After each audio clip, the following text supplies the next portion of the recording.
suis rarement les médias parce que je trouve qu'ils ont plus tendance à te faire péter un câble justement qu'à t'informer. Je t'avoue qu'en 2021, franchement, à l'heure où on vit une crise écologique planétaire, où dans le pays des droits de l'homme, il y a de plus en plus de souffrance, de misère, de pauvreté, de gens dans la rue. Je trouve que parler du voile en 2021, je trouve que c'est complètement indécent. Surtout que la plupart des pseudo-spécialistes qu'on entend toujours à propos de tout et n'importe quoi, mais à propos de ce sujet en particulier, qui n'ont certainement absolument rien à voir avec la question, parce qu'on voit assez peu de femmes voilées parler de ce sujet-là à la télé. Je trouve qu'en fait ça témoigne juste d'un profond mépris pour l'autre, pour l'histoire de l'humanité. Et voilà, je trouve que c'est un sujet qui est tellement dépassé que ça me sidère encore de voir, l'autre fois j'ai allumé la télé, de voir qu'on parle encore de ça. Pour moi, la France, elle a raté en fait, elle a raté son rendez-vous avec la diversité. C'est-à-dire que la France, grand empire colonial, en une dizaine d'années, tout son empire s'est effondré. Et pour moi, au lieu de jouer la carte de la réparation, en quelque sorte, la France s'est renfermée dans une espèce de paternalisme insupportable. Au lieu de s'enrichir justement de toutes ces cultures qu'elle a côtoyées, ou bien même qu'elle a pillées, elle a joué la carte du renfermement, du racisme. Et encore une fois, je trouve que c'est là où elle a raté l'occasion de faire preuve de grandeur en fait, par rapport à son histoire. Et je trouve qu'en ratant ça, elle a tout simplement perdu son lien avec le sacré en fait, avec la vie, avec la foi, avec la nature, avec les hommes.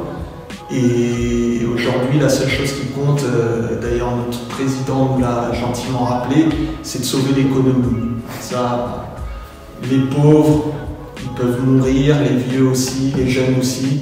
Tout ce qui ne fait pas vivre le capitalisme, tout ce qui ne participe pas à la vie active, au débarras. Moi je crois profondément en l'humanité en fait.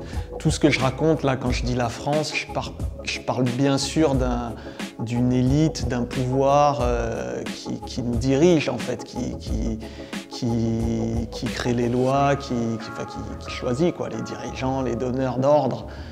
Moi je crois en l'humanité en fait. Je crois que l'homme est bon. Je crois simplement qu'il devient mauvais quand il est au contact de la peur, de la misère, de la haine. Et je crois que c'est ça qui le rend mauvais.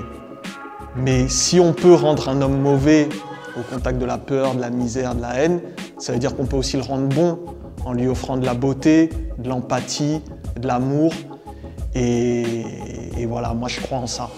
Et ce qui me donne la force, c'est l'amour que je construis au sein de mon foyer, au sein de ma famille, et l'amour que j'essaie de diffuser par le biais de mes créations et que le public me renvoie. Pour moi, au-delà de la réappropriation un petit peu du terme, pour moi les cultures urbaines, c'est vraiment un synonyme à l'alternative, à la bien-pensance et à l'ordre établi.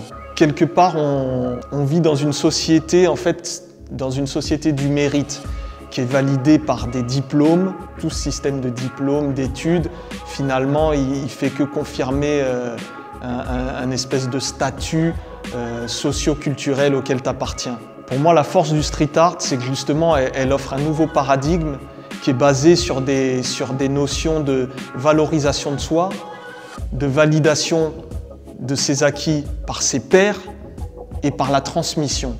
Et voilà, je pense que c'est ça la véritable force en fait, c'est que la force des cultures urbaines, c'est qu'elle amène un autre système de valeurs. Et voilà, pour moi, c'est vraiment une alternative à l'ordre établi. Un dernier mot, venez voir mon exposition. Ça s'appelle Utopia parce que contrairement à ce qu'on essaie de nous faire croire, l'utopie n'est pas un rêve. L'utopie, c'est un combat. Et le rêve, c'est de croire qu'on peut vivre inlassablement en exploitant les hommes et le vivant. Ça, c'est un rêve. L'utopie, c'est un combat.